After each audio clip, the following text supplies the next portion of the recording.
saya melihat kasusnya Bang Mezan ini, kalau memang nggak menguasai persoalan tersebut, cek de mahade. Ini tulisannya cek de mahade, tulisan Arab keren banget.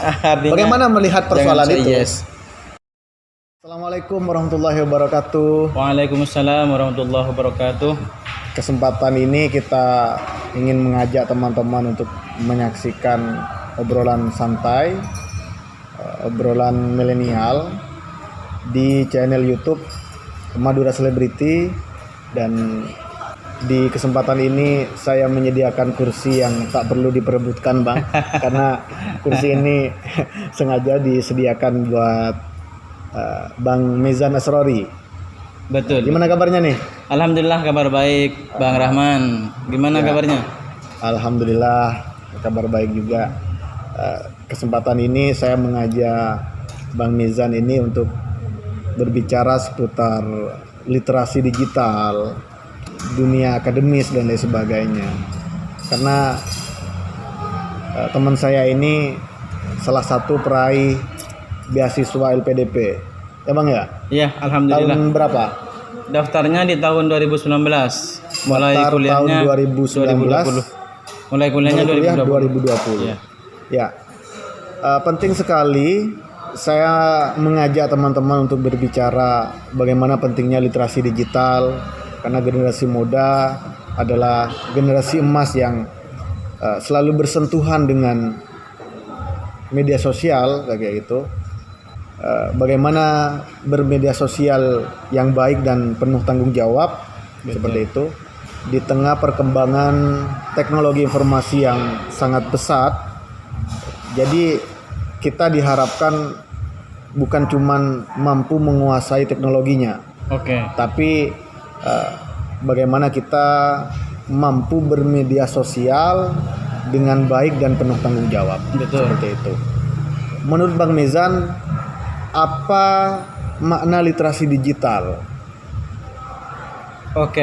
Literasi digital itu adalah bagaimana kita bisa memahami lebih lanjut dan lebih baik terkait dengan platform media di dunia digital, terutama di media sosial untuk hari ini. Nah, pemahaman kita terhadap dunia digital itu sangat penting dalam upaya kita menjaga harga diri, menjaga kewaspadaan diri, dan menjaga masa depan. Contohnya nih Bang Rahman, ketika kita bermedia sosial tapi kita abai terhadap data diri kita. Hari-hari ini kan sedang ramai tuh di Instagram ada fitur panggilan kamu masa kecil, nama panggilan kamu itu apa gitu. Justru dengan demikian banyak orang-orang yang tidak bertanggung jawab mencuri data-data pribadi kita. Sebenarnya bukan mencuri, kita yang memberikan. Iya betul. Seperti itu kan. Tetap kita harus waspada dan berhati-hati dalam menggunakan media sosial. Sangat betul. Walaupun era digitalisasi ini betul-betul punya dampak yang luar biasa. Betul. Mari kita memberikan dampak yang positif di media sosial atau dunia digitalisasi yang saat berkembang. Ini berkaitan dengan literasi digital juga. Ada istilahnya hoax. Ya, betul. Hoax. Atau kabar yang palsu. Dia sebenarnya palsu tapi dibuat seolah-olah benar. Salah tapi dibuat seolah-olah benar. Untuk kepentingan tertentu. Baik itu politik, finansial, ekonomi dan lain sebagainya. Yang menguntungkan segelintir orang. Nah, kalau kita melihat hoax ini sebenarnya bisa ditelusuri. Salah satu ciri-cirinya hoax itu ketika bahasanya bombastis bombastis atau berita itu yang judulnya mengejutkan. Judulnya dilebih-lebihkan. Nah, ini yang membuat kita gampang terpengaruh. Contohnya, wow, pohon ini bisa menyembuhkan 1000 penyakit gitu. Nah, ini kan ciri-ciri hoax sebenarnya. Saya nggak bilang ini hoax langsung kan. Ada kemungkinan judul berita ini adalah hoax. Nah, apa yang perlu kita lakukan? Kita memverifikasinya terlebih dahulu. Kita tabayun terlebih dahulu. Mungkin ini ada tip yang menarik dari Bang Mezan, bagaimana cara yang paling mudah atau cara yang paling ampuh untuk verifikasi atau tabayun terhadap informasi-informasi yang dicurigai itu tidak benar adanya seperti itu. Yang pertama kita melihat sumbernya dulu, sumber beritanya. Ya. Kalau sumber beritanya itu sudah tidak jelas, media yang bisa dibilang tidak populer, itu ada kemungkinan hoax. Ya, itu satu. Nah, makanya cara mengeceknya itu ada di Dewan Pers, di websitenya Dewan Pers gitu kita bisa lihat media-media yang sudah kredibel dan sudah terdaftar di Dewan Pers. Dewan Pers. Nah, yang berikutnya kita melihat apakah berita itu atau tulisan itu juga ada di media-media mainstream lainnya. Contohnya ya. Jadi dibandingkan dengan beberapa media yang sudah terpercaya. Karena begini, berita viral biasanya itu tidak hanya dimuat oleh satu media. Betul. Ada di media-media lain begitu kan. Bang Rahman sebagai mahasiswa komunikasi penyiaran Islam, saya yakin sudah familiar dengan hal itu. Iya. Generasi kita ini adalah generasi yang sudah mulai dari sejak kecil gitu, sudah main gadget misalnya. Betul. Sudah bersentuhan dengan platform media sosial utamanya Facebook, Instagram atau lain-lain. Ya. Nah, di situ banyak informasi yang menggiurkan bagi mereka. Baik untuk finansial atau secara personal branding. Sering juga dari generasi Z ini menerima informasi-informasi yang tidak benar adanya atau berita-berita palsu, ujaran kebencian, bullying dan lain sebagainya itu, sehingga perlu bagi mereka untuk menumbuhkan, untuk memberikan penyadaran kepada mereka apa yang paling menarik dilakukan supaya mereka bisa memilih informasi yang benar seperti itu. Ini kaitannya dengan generasi Z ya. Kalau boleh dibilang generasi setelah kita. Kitanya kan generasi Y begitu ya. Generasi milenial. Nah, kaitannya dengan khususnya anak-anak yang sudah mulai gandrung dengan gadget, dengan gawai, dengan media sosial. Nah, ini sangat penting adalah pengawasan dari orang tua. Betul. Selain pengawasan orang tua, juga menumbuh kembangkan kesadaran akan pentingnya anak-anak itu juga memperhatikan konten yang dia tonton. Di YouTube itu ada namanya YouTube Kids. Ya, khusus memang dihususkan untuk anak-anak.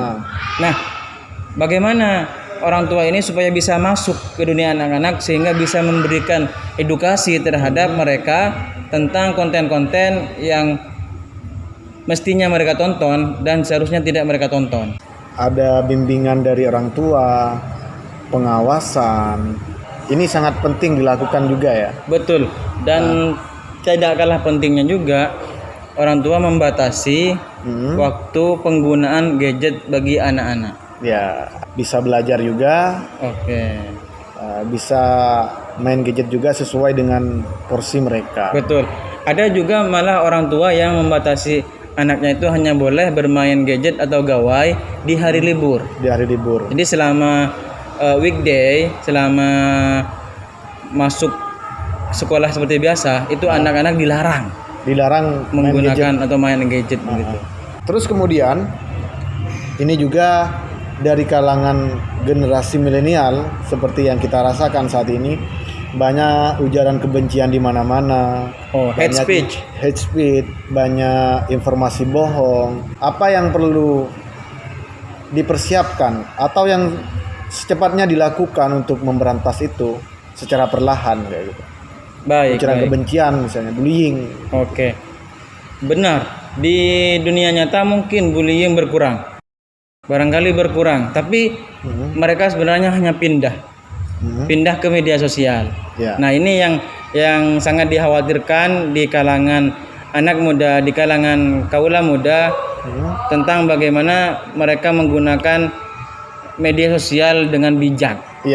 Nah, hate speech atau ujaran kebencian, bullying atau perundungan itu sebenarnya adalah hal yang memang sangat dilarang. Tidak ada perbedaan larangan hate speech di dunia nyata dengan di dunia maya. Cuman begini Bang Rahman, di media sosial terkadang anak-anak ataupun remaja itu ketika mereka mendapati sebuah postingan yang dikomentari negatif oleh netizen, mereka merasa punya teman untuk melakukan perundungan, untuk melakukan ujaran kebencian. Artinya mereka berani kalau bersama-sama. Ini nggak ada bedanya dengan model pengeroyokan di dunia nyata begitu. Artinya mereka mencari respon atau reaksi dari netizen, bagaimana postingan ataupun konten-konten yang mereka publish di media sosial supaya banyak dikomentari oleh orang banyak ya gitu ya. Betul. Dan yang saya maksudkan lebih spesifik adalah ketika seseorang mendapati dalam sebuah postingan atau konten itu banyak dikomentari negatif oleh banyak netizen, dia terdorong untuk melakukan komentar negatif yang sama begitu, karena dia merasa punya teman, dia merasa ada dukungan dari netizen-netizen lain, sehingga dia tidak takut untuk melakukan ujaran kebencian, untuk melakukan perundungan. Nah ini fenomena yang sangat mengkhawatirkan, sehingga kita sebagai generasi yang boleh dibilang mulai belajar untuk melek literasi digital, kita harus memberikan dampak yang positif melalui konten-konten edukasi tentang bagaimana seharusnya kita menyikapi konten yang berbeda dengan kita. Di satu sisi mungkin mereka biar banyak followernya kayak gitu. Mungkin ada yang seperti itu ya. Ada mungkin konten yang memang sengaja dibuat untuk viral. Nah ini iya ada, pastinya ada. Karena kalau kita melihat konten-konten yang datar itu sedikit like-nya, sedikit subscribernya atau sedikit komentarnya. Kata netizen ya kalau gitu-gitu aja nggak menarik. Iya, nggak gitu. Menarik. Istilahnya untuk dilihat orang harus berbeda begitu. Cuman sebagian dari kita cara membuat konten yang berbeda itu kurang bijak, berbeda dalam hal yang negatif begitu. Ya. Terus sekarang karena dunia teknologi dan digitalisasi itu mudah diakses oleh siapapun. Iya, betul. Siapapun boleh juga menggunakan media sosial, menggunakan platform-platform yang lain. Ya. Terkadang saya melihat berbagai fenomena yang di situ kerap muncul tiba-tiba. Ya. Satu, ada yang mereka memberikan respon kepada persoalan-persoalan yang terjadi di tengah-tengah masyarakat, padahal betul mereka tidak membidangi atau tidak menguasai persoalan tersebut. Iya. Ada yang asal-asalan. Betul. Kata orang Madura itu, saya melihat kasusnya Bang Nezan ini cuman ya so yes gitulah. Makanya cendeng Madura. Kalau memang nggak menguasai persoalan tersebut, ini tulisannya ada tulisan Arab keren banget. Bagaimana melihat persoalan itu? Seyogyanya seseorang jika ingin berkomentar terhadap suatu isu, orang itu harus riset terlebih dahulu. Minimal membaca dari berbagai sumber, baik yang pro maupun yang kontra. Nah, terkait dengan spesialisasi, sebenarnya kalau di media sosial memang hampir orang itu tidak dituntut untuk sesuai dengan apa yang dia pelajari atau dia tekuni. Tapi sebisa mungkin kalau memang hendak berkomentar, hendak menanggapi isu, tidak hanya membaca judul, tidak hanya membaca dari satu sisi. Jadi tapi dari berbagai aspek harus dipelajari, harus menyeluruh, harus komprehensif. Baru nanti kita bisa adu pandang, respon tidak salah-salah. Nah, itu.